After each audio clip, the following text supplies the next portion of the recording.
क्या आप भी हफ्तों से, महीनों से, बल्कि शायद सालों से सूरह बकरा पढ़ रहे हैं, लेकिन फिर भी दिल में ये सवाल आता है कि दुआएं कबूल क्यों नहीं हो रही?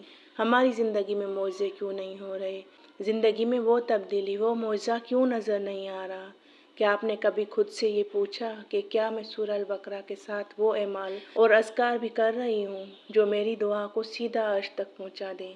या फिर हम सिर्फ पढ़ तो रहे हैं लेकिन वो राज अभी तक हमसे छुपा हुआ है। तो आज की वीडियो में मैं आपको वही राज बताने वाली हूँ जो आपकी दुआओं को एक नई ताकत दे सकता है। बिस्मिल्लाहिर्रहमानिर्रहीम। अस्सलाम वालेकुम रहमतुल्लाहि व बरकातहू। क्या हाल चाल है मेरी प्यारी बहनों भाइयों? उम्मीद है आप सब खैरियत से होंगे और अल्लाह ताला के फजल और करम से अपनी ज़िंदगी में सुकून महसूस कर रहे होंगे।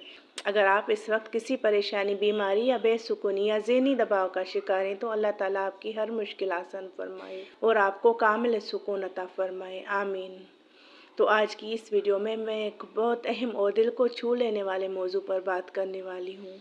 तो वीडियो को आखिर तक ज़रूर देखें ताकि आप उस तरीके से पढ़ें कि आपकी ज़िंदगी में तब्दीली आना शुरू हो जाए और आप मुकम्मल रहनुमाई हासिल कर सकें। देखें, आज के दौर में अगर हम अपने इर्द गिर्द नज़र डालें तो शायद ही कोई ऐसा इंसान मिले जो अंदर से वाकई मुतमईन हो। हर चेहरे के पीछे एक कहानी है, हर मुस्कुराहट के पीछे कोई ना कोई दर्द छुपा हुआ होता है। कोई माशी परेशानियों में घिरा हुआ है, कोई बीमारियों से लड़ रहा है, किसी के घर में सुकून नहीं तो कोई रिश्तों की उलझनों में फंसा हुआ है, कहीं मोहब्बत की तलाश है। लेकिन अजीब बात यह है कि बहुत से लोग अल्लाह के करीब आने की कोशिश भी कर रहे हैं, कुरान भी पढ़ रहे हैं, लेकिन ख़ास तौर पर सूरह अल बकरा की तिलावत कर रहे हैं, लेकिन फिर भी दिल के अंदर एक खलिश रहती है कि आखिर मेरी दुआएं क्यों कबूल नहीं हो रही, मेरी ज़िंदगी में वो तब्दीली क्यों नहीं आ रही जिसकी मुझे उम्मीद थी। और यही सोच इंसान को अंदर ही अंदर तोड़ने लगती है। वो मायूसी के किनारे पर खड़ा हो जाता है, कभी खुद को कसूरवार ठहराता है, कभी अपने अमल पर शक करता है और कभी तकदीर से ही शिकवा करने लगता है। हालांकि हकीकत ये है कि अल्लाह अपने बंदे की हर आंसू और हर दुआ को सुन रहा होता है, लेकिन शायद हमें अभी वो रास्ता, वो अंदाज और वो इखलास हासिल करना बाकी होता है जो हमारी दुआओं को वाकई असर देने वाला बनाता है। देखिए, ये सोचना है कि क्या हम सिर्फ अल्फाज पढ़ रहे हैं, क्या हम सिर्फ अल्फाज पढ़ते हैं, हमारा ज़हन कहीं और, दिल कहीं और, बस आयतें पढ़ते जाते हैं, या फिर दिल को सुकून मिलता है या आंखों में आंसू आ जाते हैं। यही असल निशानी है, आपका पढ़ना आपका दिल नरम कर रहा है। कुरान का, सूरह अल बकरा का असर आपके दिल को महसूस होने लगा है।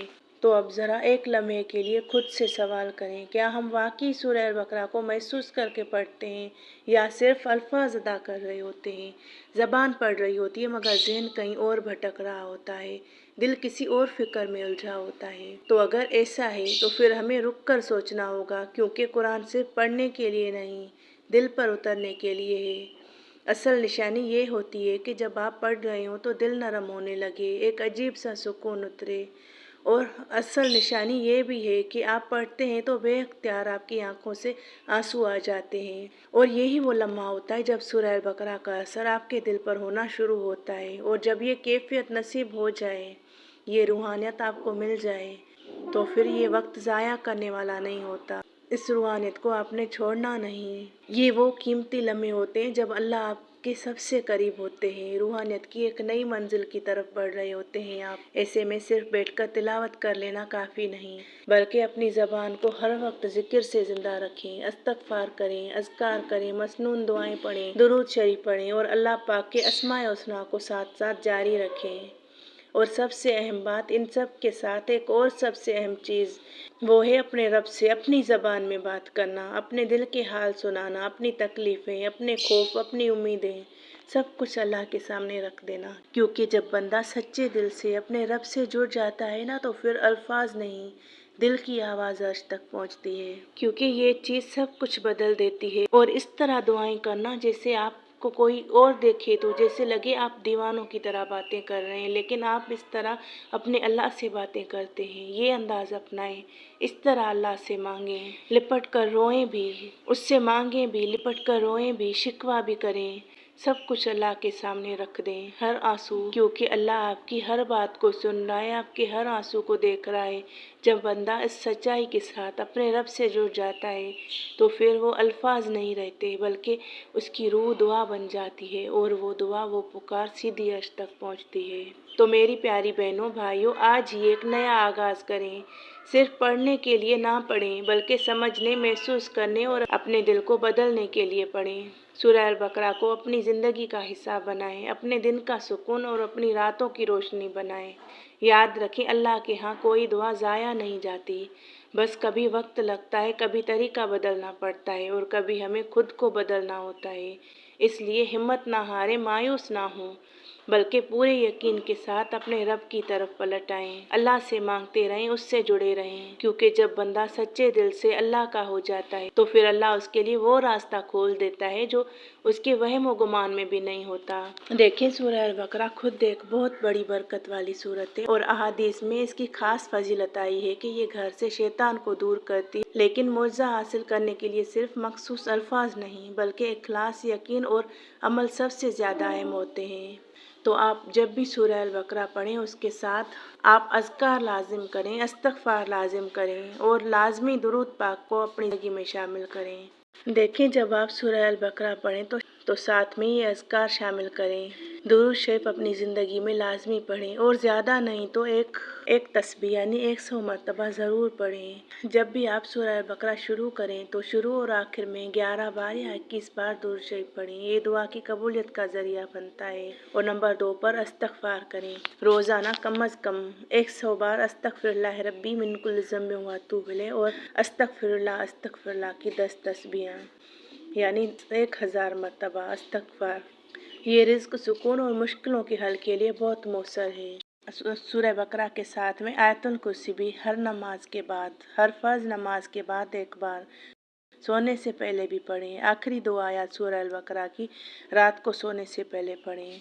हदीस में है कि ये काफ़ी हो जाती हैं हिफाजत के लिए। खास अमल ज़बरदस्त असर के लिए 7 दिन मुसलसल पढ़ें। अगर आप सूरह अल बकरा का खास अमल करना चाहते हैं तो कम अज़ कम 7 दिन मुसलसल फजर की नमाज के बाद सूरह अल बकरा पढ़ें, या फिर इशा की नमाज के बाद यानी तहज्जुद के वक्त, या इशा की नमाज के बाद, जितना भी टाइम आपको मिले, जो भी टाइम आपको मिले। और ये सब पढ़कर पानी पर दम करके खुद भी पिएं और घर वालों को भी दें। और साथ ही कुछ ज़रूरी बातें जो असल राज समझे जाते हैं। हलाल रिज़्क़ हो, नमाज की पाबंदी हो, गुनाह से बचने की कोशिश हो, दिल में यकीन हो कि शिफा और मदद सिर्फ अल्लाह की तरफ से है। और एक अहम वजाहत, कुछ लोग कहते हैं कि सूरह अल बकरा पढ़ने के लिए सदका या ज़कात लाजिम है।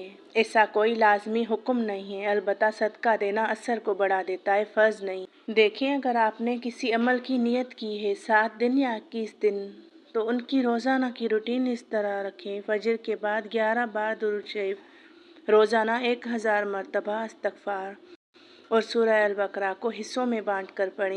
अगर आप एक बार बैठकर पढ़ सकते हैं तो मुकम्मल पढ़ें, नहीं तो आप हिस्सों में पढ़ें।